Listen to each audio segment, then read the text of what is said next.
Mitsubishi calls time on its Adelaide plant. And the end of an era, nearly 1,000 jobs go. I've been here since I was 15. It's a very, very sad day. Mortgage misery. Interest rates hit a 12-year high.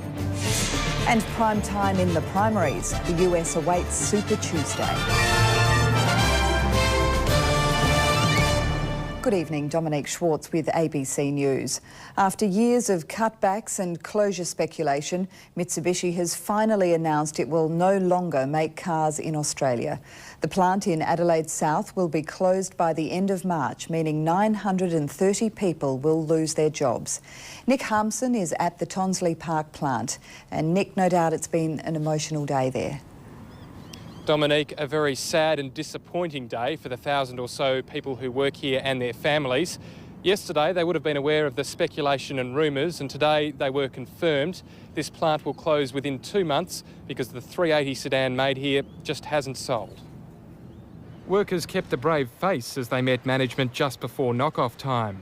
Many had seen the writing on the wall, but that didn't make the news any less painful.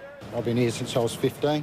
It's a very, very sad day. Fresh from an emotional address to his staff, Mitsubishi's Australian Chief Executive, Robert McIntyre, fronted the cameras. This was a commercial decision and a commercially responsible decision. A commercial decision recommended by management in Australia to Mitsubishi's board in Japan. It's not his fault.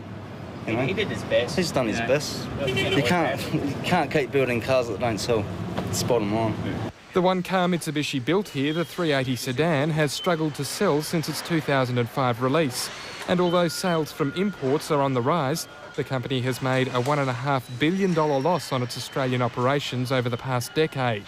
600 of the workers at the Adelaide plant will be gone within 2 months. Another 300 will stay until the factory is pulled apart. We need to get to the bottom of why Mitsubishi want to close so sudden. Workers will be helped by a $50 million package from the state and federal governments.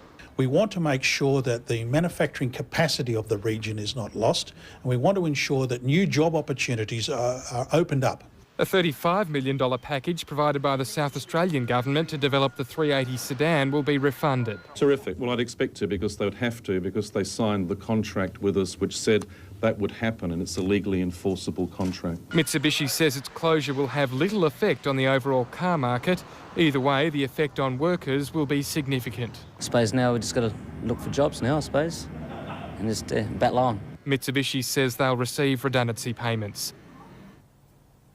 Those workers drowning their sorrows, the decision will be particularly hard to swallow, even though it had been expected for some time.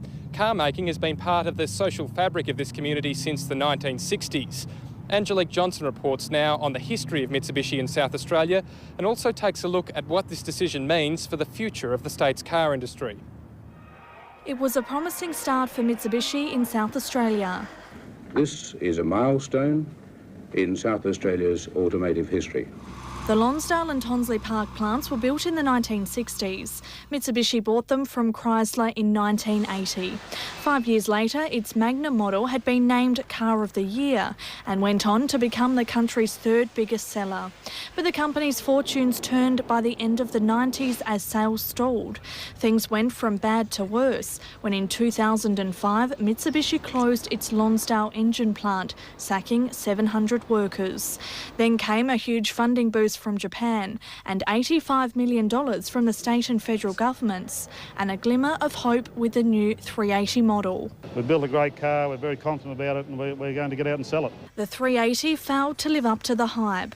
Mitsubishi had initially hoped to sell about 32,000 cars a year.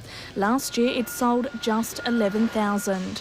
Official car industry figures released today show only 692 were sold last month. Ultimately, I think at the end of the day, in a very competitive global automotive market, it just comes down to the overall economics of Mitsubishi globally as to where their priorities lie.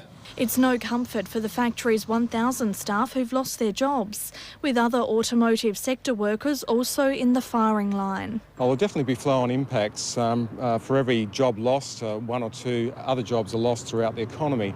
The component manufacturers will suffer the worst. Tenneco, which makes exhaust systems for Mitsubishi, says no full-time jobs will be lost, although it will continue to monitor the situation. Angelique Johnson, ABC News, Adelaide. Well, as you can see here, the plant is all quiet tonight. It'll remain that way for the rest of the week. The workers have been given until Monday to take some time off and get their thoughts together. They'll also be given counselling so that they can help them get them through what is surely a very difficult time. Thanks very much, Nick. And any Mitsubishi worker with a mortgage received a double blow today with news of another interest rate rise. The Reserve Bank has bumped the cash rate up 1/4 of 1